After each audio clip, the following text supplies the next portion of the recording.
welcome to this Friday edition of Global Lens on News9 Live with me, Neha, Khanna, and our focus continues to be on the escalating Israel-Hamas conflict. Gaza is now a hellhole for civilians and time is running out to get aid into the territory. That's what the UN Agency for Palestinian Refugees has said. But there is now a glimmer of hope at long last, as the United Nations has also stated that trucks carrying international aid for Gaza should be rolling in the next day or so. Relief organizations are hoping that the 20 trucks carrying humanitarian aid and waiting to enter Gaza through the Rafah border crossing with Egypt will enter soon. Gaza is still under siege, with Israel blocking supplies of water, electricity, food, fuel across its border. During US President Joe Biden's visit to Tel Aviv earlier this week, Israel agreed to let relief material through. Palestinian officials say more than 4,000 people have now been killed in Gaza in Israeli airstrikes. These bombings began soon after the horrific and unprecedented terror attacks by Hamas on Israel on the 7th of October, killing more than 1,400 people in the most brutal and barbaric manner imaginable. Now, as Palestinians wait for the desperately needed help to arrive, UN Secretary General Antonio Guterres today visited the Egyptian side of the Rafah border crossing with Gaza to oversee preparations for the delivery of aid to the war-torn territory. Cargo planes and trucks have been bringing humanitarian aid to Rafah for days now. But so far, none of it has actually been delivered to the Gaza Strip, which Israel has besieged and bombed for close to 2 weeks now. Guterres said, "We are actively engaging with all the parties, Egypt, Israel and the United States, in order to have these trucks moving as soon as possible. Rafah is the only crossing into the blockaded Palestinian territory, which is not controlled by Israel. And that country has now agreed to allow aid to enter after a request from the United States."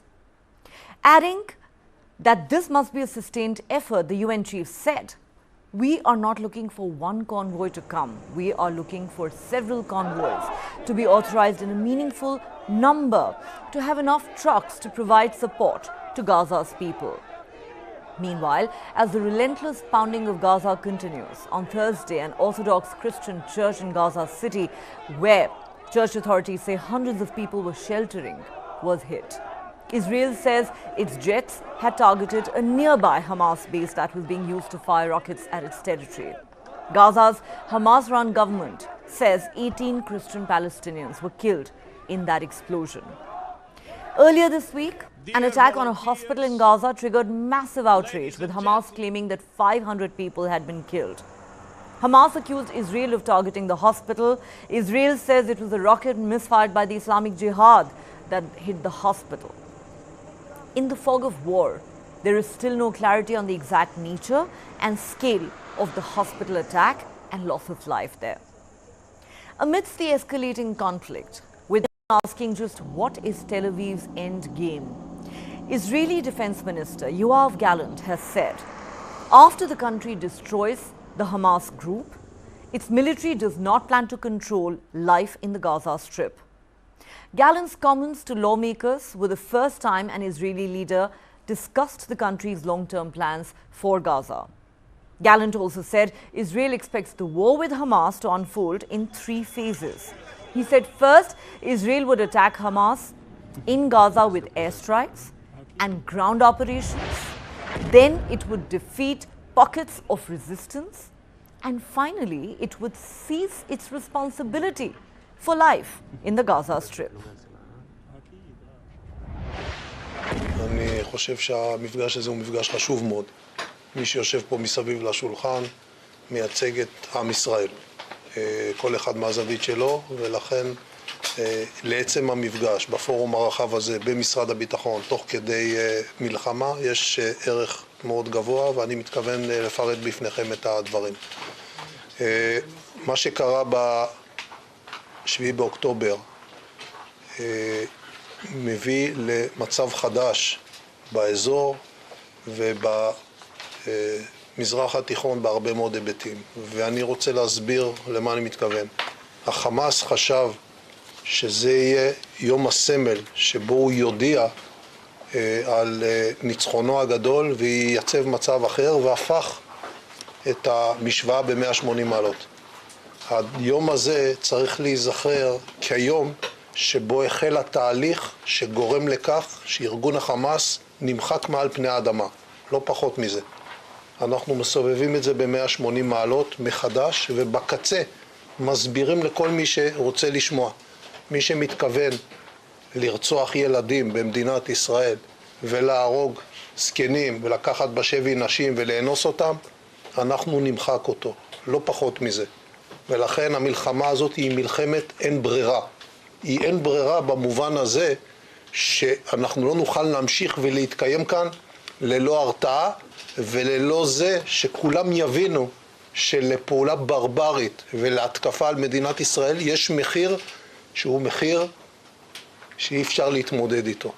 ולכן אני אציג בפניכם גם את המטרות, אני אציג בפניכם גם את שלבי המערכה, כי אנחנו תוך כדי תכנון תהליך שקורה בהתקלות שאותה עוד נתחקר. יש לנו הרבה מה לעשות, הרבה מה ללמוד, ולכל הדברים יש מקום. אבל באופן כללי יהיו פה 3 שלבים עקרוניים.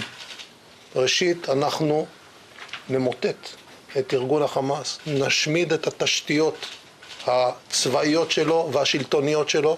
זה דבר ראשון. זה שלב שלא יהיה קל, יהיו לו מחירים. אנחנו נצטרך פה את התמיכה של כולנו על העניין הזה בצה"ל. שלב הבא אחריו יהיה יותר ממושך.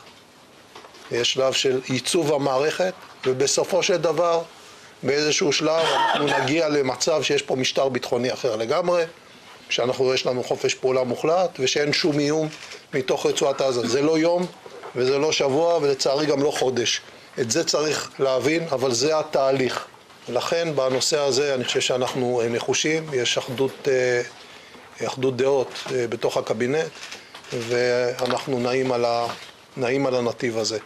אז לאחר מכן אני אפרט קצת יותר בהרחבה את כל מה שאמרתי, את הכיוונים ואת המימוש. מטבע הדברים אי אפשר לפרט את כל דבר, אבל אני חושב שהמסגרת הזאת היא מסגרת ברורה.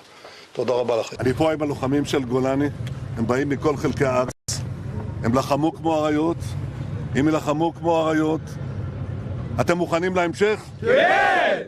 אנחנו הולכים לנצח בכל העוצמה, אתם מוכנים? כן! כל עם ישראל עומד מאחוריכם, ואנחנו ניתן את המכה הקשה לאויבים שלנו, כדי שנשיג ניצחון, לניצחון. מוכנים? כן!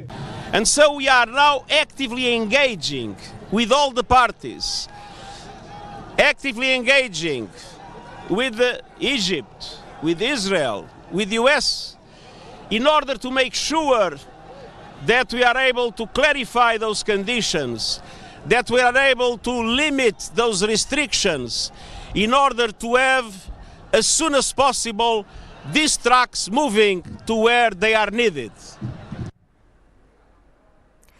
Earlier, I spoke to Mustafa Ismail Tamaizeh, a Palestinian aid worker with Oxfam International in Ramallah in the West Bank.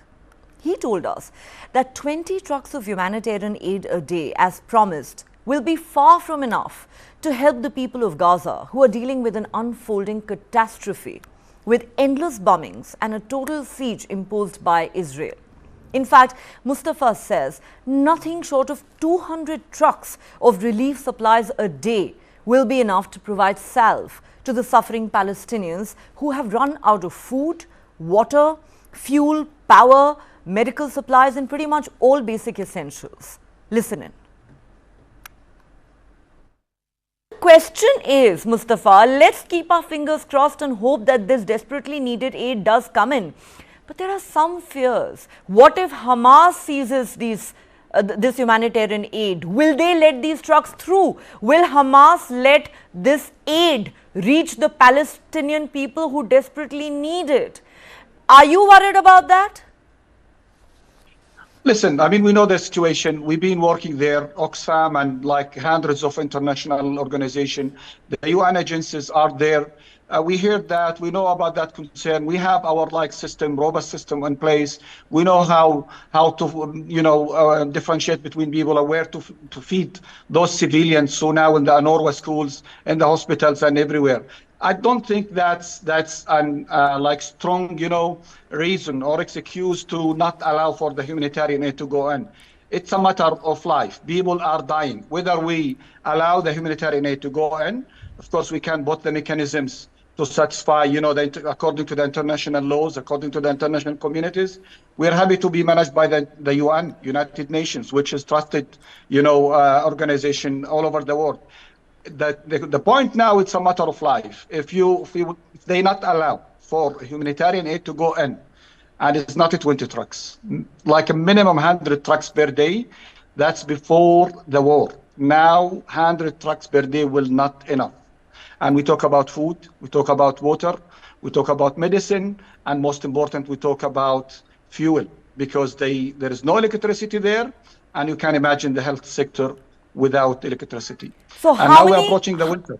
How many trucks of humanitarian aid a day does Gaza need? 20 will not be enough. How many does Gaza need? The minimum 100 trucks per day. That's before this situation. With this situation, and now, I don't think below 200 trucks per day will be enough. Now on to our big interview of the day. A ground invasion of Gaza is the next stage of Israel's war against Hamas. That's what Israel's former National Security Advisor, Yaakov Amidror, told me in this exclusive interview. Pulling no punches, he said Israeli troops are gearing up and will enter Gaza any day now. When asked about the potential risks involved in a ground operation, given the maze of Hamas tunnels under Gaza, Amidror said, whatever the risks, whatever the danger, we are going in if we have to destroy Hamas. What choice do we have? What is the alternative? He asked. Here's the full interview. Joining me now to discuss Israel's ongoing war against Hamas is the former National Security Advisor of Israel, Major General Yaakov Amidror. Sir, thank you so much for joining us here on Global Lens. I want to begin by asking you, it's been several days of relentless Israeli airstrikes on Gaza. How would you say the war against Hamas is proceeding? Is a ground invasion on the cards next? We had two stages. After being surprised and attacked by Hamas, and we understood that more than 1,000 civilians, Israelis, had been butchered by the barbarian organization, including babies, women, and old people. First of all, we had to clean the area within Israel. But parallel to that stage, we began with the Air Force to attack the centers of Hamas in Gaza, the infrastructure of Hamas in Gaza, and to try to identify where members of Hamas are within the Gaza Strip and to try to kill them from the air. We are towards the end of the beginning. And it will take another day, 2 days, but few days, not more than few days, when we will move to the next stage in which the ground forces will move into the Gaza Strip, because the goal of the war from the Israeli point of view, after this devastating, cruel attack of the Hamas, to destroy Hamas in Gaza, to knock all its military capabilities, and Hamas will not be an organized body after the war. People of Hamas will live in Gaza, of course, but we are not going to kill them, each of them, but as an organization, Hamas will not exist. And after the war, when we leave Gaza one day, we will continue to bomb any attempt by Hamas to rebuild its military capability. Hamas will not exist with any military capability in the future. It's the end. It will be a remark in history that there was such an organization, not anymore, because we cannot live with this threat on the other side of the line. When we have a cruel barbarian organization butchering babies in their beds, we cannot continue with this situation. We will put it an end. So there is no doubt that the butchery and savagery that was displayed by Hamas terrorists when they attacked Israelis, women, children, little babies, torturing them, beheading them, it was horrifying for the whole world to see, and absolutely unprecedented, and my heartfelt condolences over the loss of lives in Israel. But you've told us something very important today. You are saying, while we've set out to finish Hamas, and we will, the next critical stage will be that of a ground assault. Now, the question I want to ask you is, sir, there are many who are saying, could entering Gaza become a very dangerous mission for the Israeli military, because we know about their infamous maze of tunnels under Gaza known as the Gaza Metro. There could be booby traps there. There could be Israeli hostages there used as human shields by the Hamas terrorists. And some people cite the example of the Vietnam War, sir, when America lost, correct me if I'm wrong, some 12,000 of its people in similar circumstances. Is that a concern you have?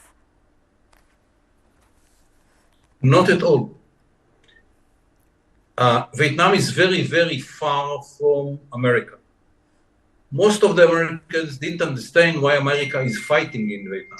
Today, if you ask the average soldier and commander on the ground, he is eager to go to Gaza. He is eager to fight in Gaza. He is eager to kill the Hamas. I don't see any hesitation within the ground forces. On the contrary, they are pushing the government to make the decision to go with the ground forces into the Gaza Strip. So the level of spirit and support that the decision will have within the ground forces, within the forces which are going to fight and sacrifice their life. No question. Many Israelis will lose their life in this battle. It is well understood within the Israeli society and within the Israeli ground forces that it is a must that should be done, whatever will be the price. So I'm not worried at all about the comparison between Gaza and Vietnam. But sir, again, I will ask you this. You are saying you're not concerned, but could it be a trap for the Israeli military is a question some have asked.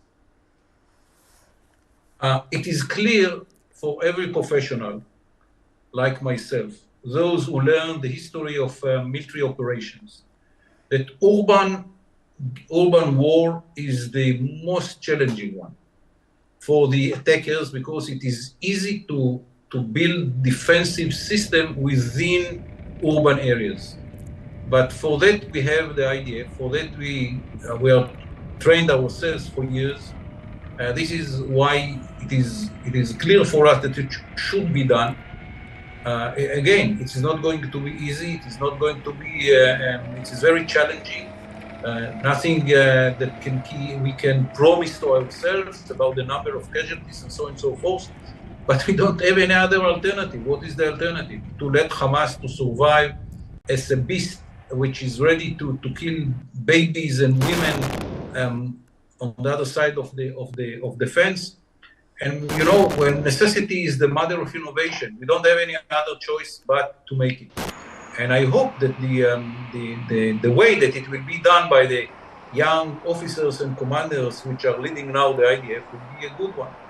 Some of them I know personally and I very much trust them, and some of them are younger and I don't know them, but I'm sure that they are ready to sacrifice everything which will be needed to go into the Gaza Strip and to destroy Hamas.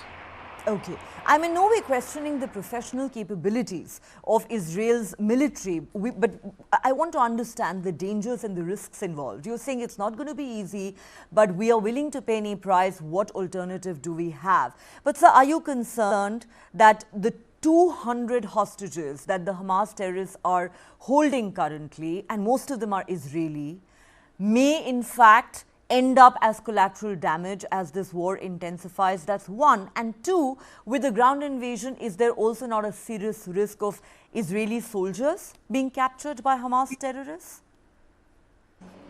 The answer to the second question is clear yes. It's part of the dangerous situation in urban areas. For question one, again, what is the alternative? The alternative is that because they have 200 hostages in their hands, babies at the age of 3 and women at the age of 80. This is the range of people that they kidnapped from Israel, most of them civilians, by the way. The little one is a kid of the age of 3, and the oldest one is a woman at the age of 80. These barbarians didn't hesitate to kidnap them. And what is the alternative? That because they are in the hands of Hamas, we will let Hamas to survive? We don't have an alternative. It's not a question, not because it's not a huge problem. It is a huge problem, but there is no any alternative, because the alternative for going into Gaza is to say, okay, they have 200 hostages. Because of that, we let Hamas to survive. All right. You're clear. There is simply no alternative. This is a risk Israel will have to take.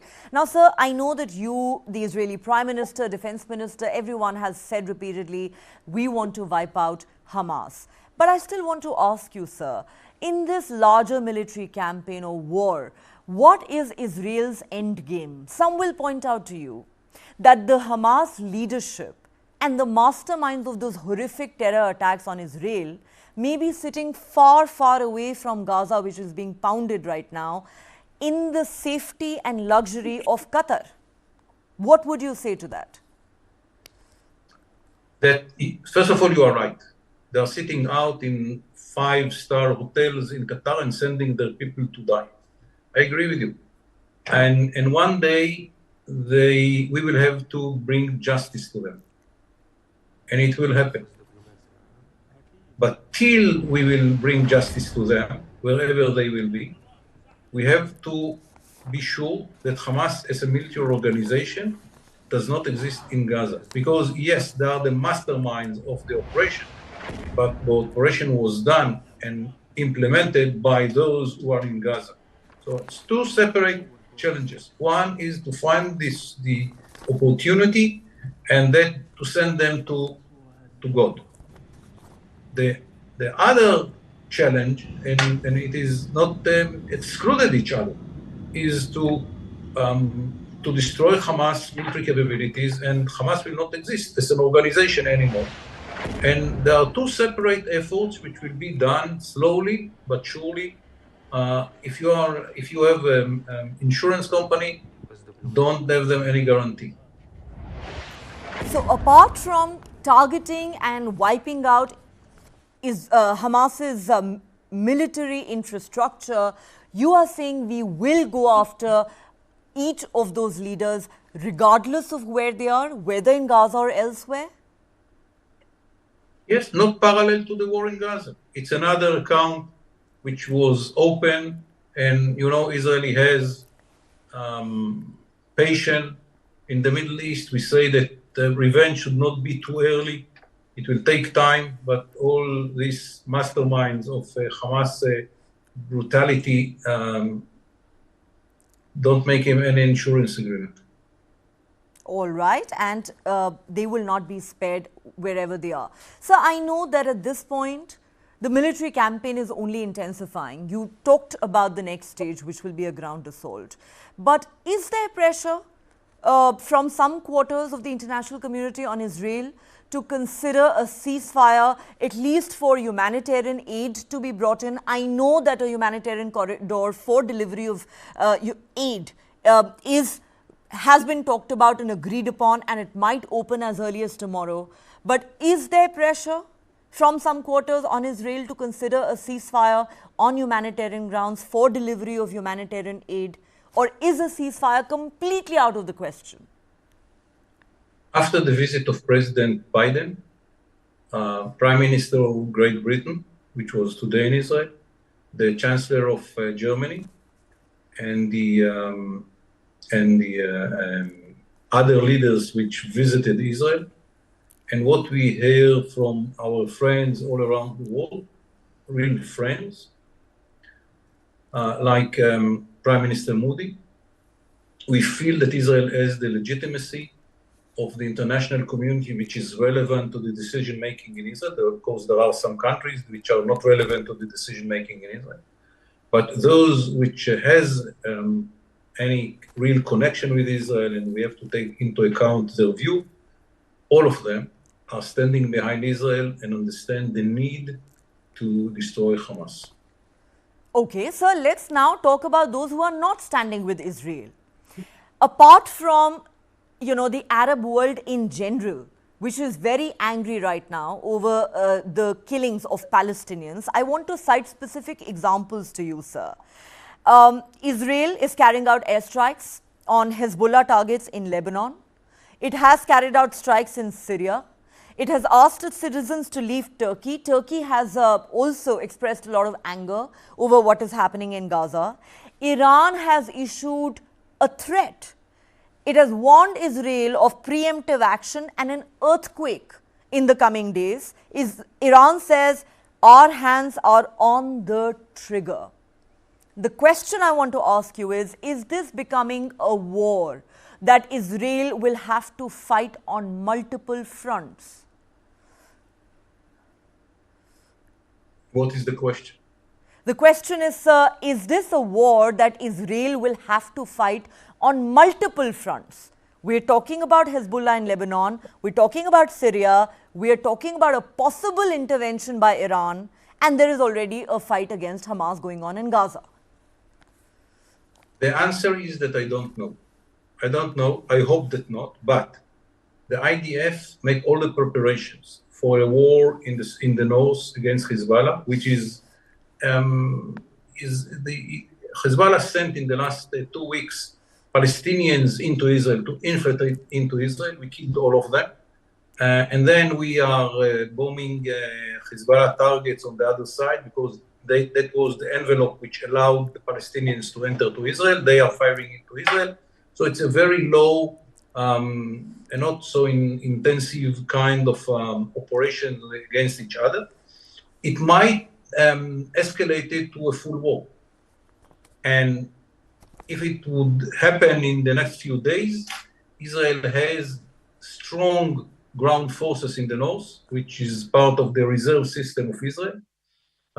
We called all the reserve forces into duty. The Air Force can move from south to north whenever it will be needed. And because the Air Force is almost at the end of the operation, which was prepared in Gaza, now it can be moved to the north without too many damages to the operation in Gaza. It is not going to be easy. It's going to be very complicated. But at the end of the day, it will be devastating for both Hezbollah and Lebanon. Israel will suffer a lot, but it will be devastating for both. About Iran, it is more complicated because what the Iranians had in mind is a situation in which they don't have to sacrifice Iranians. They're ready to sacrifice the Shiites in Lebanon. They're for sure ready to sacrifice the Sunnis of Hamas in Gaza and Islamic Jihad members. But the last thing that Iran needs are missiles in Tehran. And this is why I don't think that Iran will join easily to the war. But if Iran join the war, the Americans make it very clear. They might find that they have to fight America as well, because the Americans understand that if Iran is joining the war, it's not a war about Gaza. It's a war about the Middle East. It's a war about the world. Who is leading in the world?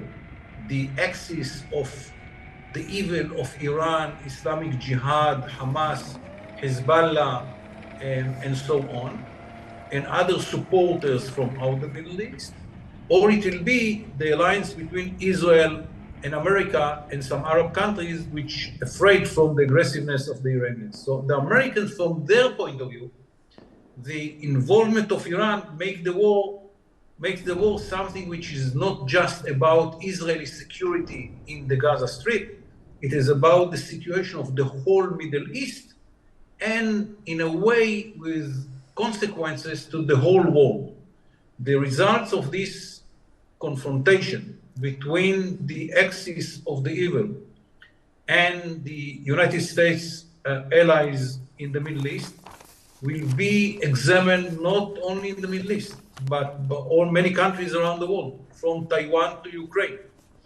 And this is why, from the American point of view, and I'm here not speaking about Israeli interest, is the interest of the United States of America to be sure that the alliance of the American supporters and friends will win the war. And this is why I think that the Iranians will not be in a rush to take part in such a war in which they might find themselves facing United States of America.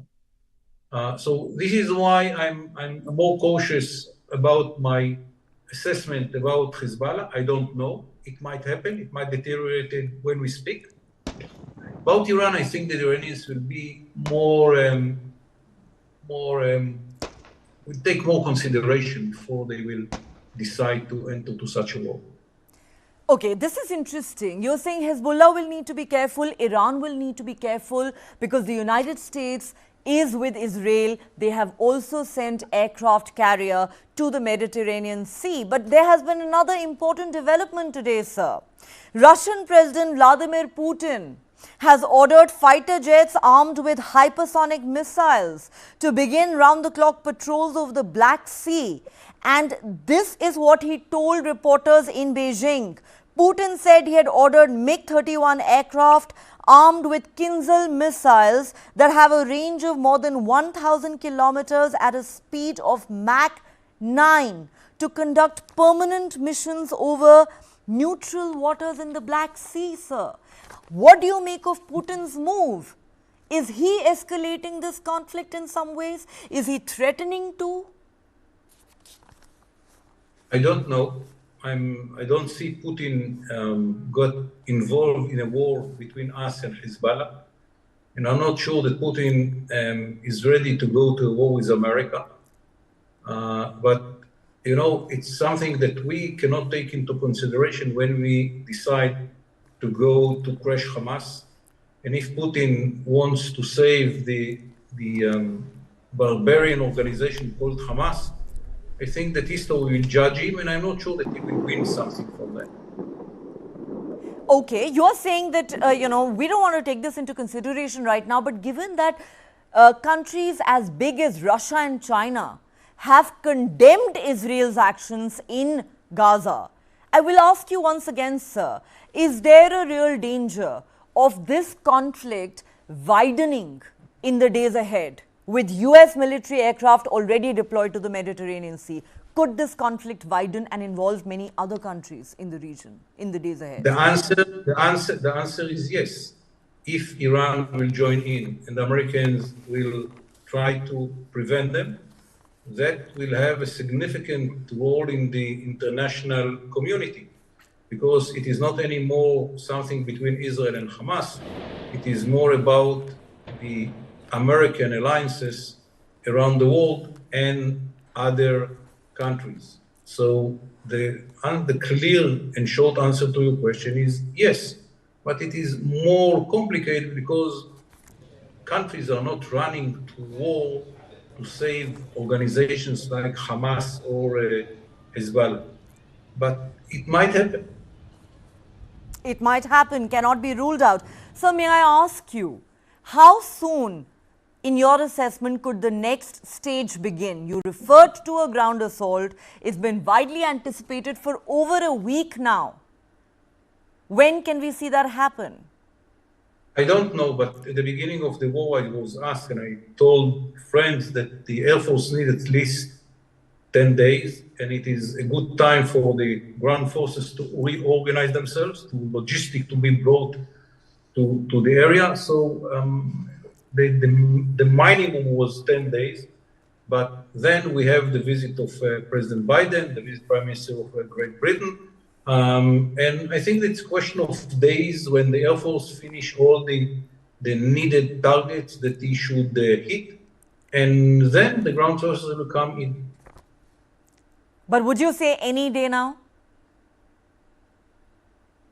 It's any day, because now the Prime Minister of Britain left Israel, and the ground forces almost finished their training and the preparations. The Air Force said at the end of the target list that he had at the beginning of the war. So when all preparations will be ended, it will happen. It will be today or tomorrow or 3 days from us or 4 days, I don't know. Schedule that should be decided by the cabinet and the chief of staff, but it is imminent. It is imminent. Sir, I know the stated attempt is to finish Hamas, but I'm going to ask you, since you admit this is going to be challenging, how long do you see this war lasting? You know, I'm not drawing any parallels, but just to cite an example, Vladimir Putin, the Russian president, had claimed after his invasion of Ukraine, he believed the war was going to end in 15 days. And here we are, more than a year and a half down the road, that war is still on. I'm not drawing a parallel. I just want to know, what is your assessment? How long is this war likely to last? It's a very good question. I think that the beginning, the intensive part of taking control of the most important parts of the Gaza Strip will take very few weeks, and then Israel will have military control of the Gaza Strip. It will not annihilate all the Hamas members or the capabilities, but Israel will have control on the ground. Then we will begin a process, which is a long one, many weeks or few months, to clean the area from the Hamas terrorists. And that is something which will take, if I can be not precise, more than 2 months and less than 6. How long, I don't know. But there are two separate times that you should take into consideration. One is about the capturing the most important part of the strip, and then to clean it. Okay. Sir, you are the former National Security Advisor of Israel. You understand matters pertaining to intelligence gathering better than most others. I know you're in the middle of a war. I know that there will be an analysis and an investigation done later, but I can't help but ask you this question, sir. This has to be the biggest intelligence failure, not only in Israel's entire history, but one of the most devastating intelligence failures that has ever been witnessed anywhere in the world, especially given the legendary status of Mossad. It was held up as an example around the world. So I'm going to ask you, sir, in your assessment, as a man who understands this well, how did Israel go so horribly wrong? The answer is, I don't know. But I know one thing, it's not connected at all to the Mossad. The Mossad didn't have any responsibility to collect and to have any responsibility relating to intelligence in the Gaza Strip. So the Mossad is out of the potential list of those who should be blamed. There is Shin Bet. There is also Shin Bet. Yeah. It's the Shin Bet, it's the military intelligence and so on and so forth, but not the Mossad. And yes, as you said, that will be investigated after the war. It's a huge failure that we will have to find all the reasons for that. And if there are measures that should be taken to make that it will be better in the future, we will do it. All right, this will be investigated later. A horrific intelligence failure indeed.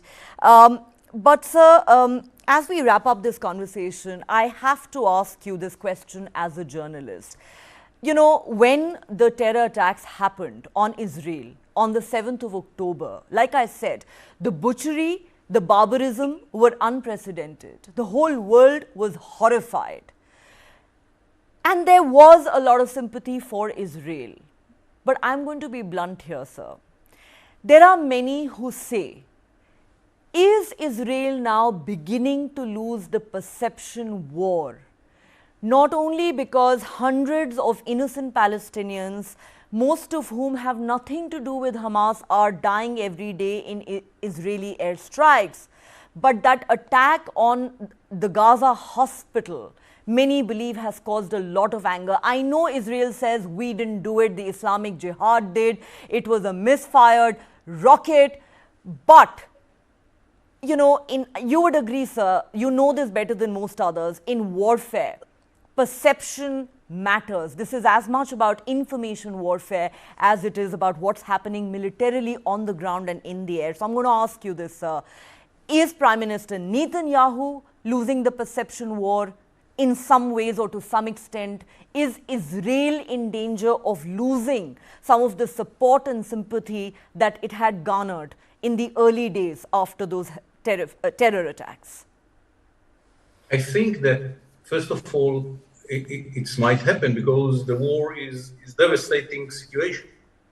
About the blast in the hospital, I can tell you from my personal experience, the minute that I saw it on the ground, I say it's not an Israeli bomb.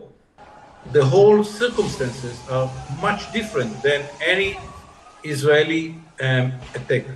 And then we have a conversation between two members of Hamas. I don't know if you heard it.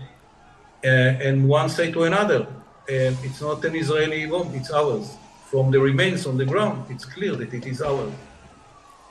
Ours mean Palestinian rocket. So we don't, it's not a question anymore. Everyone will understand the evidence that we have, including the conversation between two Palestinians saying to themselves, two members of Hamas, it's not ours. It is clear, it is known, there is a radar picture of the launching of the rockets, and you can see that one of the rockets which was launched by Islamic Jihad from a graveyard near the hospital is taking a shape in the middle and going down when immediately after it was launched. So no question, it's 100%, not 99, 90%, and a failure of the Islamic Jihad, and those two guys from Hamas admitted it. So the facts are known. But you are right. If along with the operation, Israel will lose the support of the world, it will be much more problematic to continue. But I think that in this case, the sentiment in Israel is so strong that no Prime Minister will stop it because of the legitimacy around the world. The legitimacy inside is so strong, and the sentiment against Hamas is so clear, and the need of the south of Israel to be again in a situation in which people can come back to their homes and rebuild the settlements. I don't see any hesitation in our side, and I hope that the international community will not be the factor which will stop Israel. So I appreciate your candor. You are saying, yes, it could get tougher for us in the days ahead. Some of the support Israel enjoys currently could erode. And final question, sir, because it is my job as a journalist to play the devil's advocate. According to the Palestinian Health Ministry, at least 3,700 Palestinians have been killed in Israeli airstrikes. Over 1,000 of them were children. And Israel also decided to impose a total siege. There are those who say, sir, that Israel decided to punish 2.3 million Palestinians in Gaza for the actions of what Hamas did. They are accusing Israel of committing war crimes, of responding to atrocities with atrocities, and of committing crimes against humanity. What would you say to those people, sir? That unlike the Hamas, we gave the people of Gaza the opportunity, and we called them to move to the south. An area was designated in what they called Moasi area, designated, and we told them, move to this place, then you will be safe. The problem is, Hamas wants you to be in a situation that when you can ask the questions. So what they do, they don't let the people of Gaza to go out. And ironically, we are evacuating the Israelis from the other side of the border. In Israel, a city like Sderot is empty. Other settlements are empty. Why? We don't want Israeli civilians to be in the battleground. We try to convince the Palestinians to move to an area in which we promise them we will not attack. And 500,000 of them left, and they are safe in this place. What Hamas wants, on the contrary, that they will stay. Many of them will be killed, And you can ask the question, what about the Palestinians civilians? In a way, ironically, Hamas is an organization which is fighting from within its own civilian people, and the target on the other side are civilian Israelis. And in the middle, the IDF will have to make the war to eliminate Hamas and to save, in a way, not just the Israelis, but the Palestinians as well.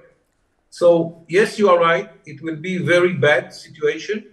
We gave the Palestinians the ability, the time, where to go and we designated a place where to go.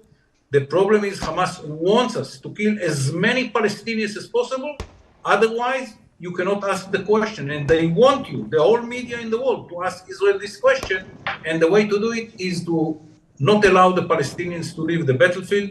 So we will have to kill some of them. By the way, 1,000 children, it's not logic. If the number of casualties of people which had been killed is 3,000, third of the population are not children, by the way.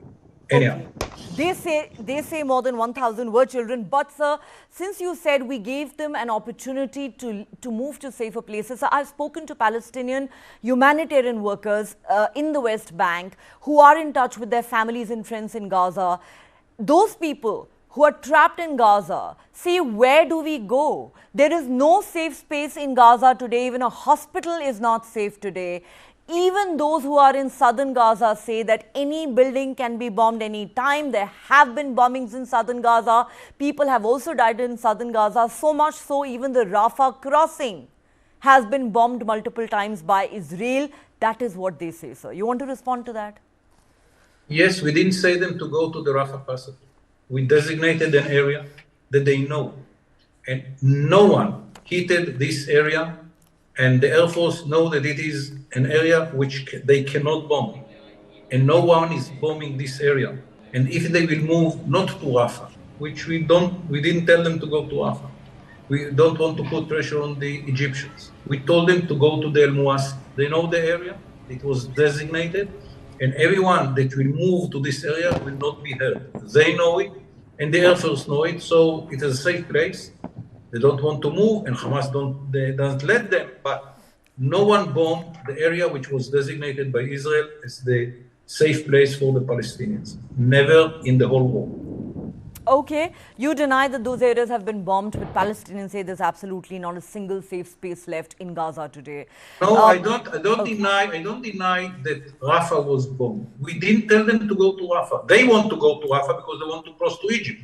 We didn't tell them to go to Rafah. We told them to go to an area called El Muasi, and in the El Muasi, we never bombed even once. Okay, you're saying those areas were not bombed. Palestinians say southern Gaza has been bombed as well. All I can say is, sir, the world is anxious to see this war coming to an end. Too many people have died on both sides.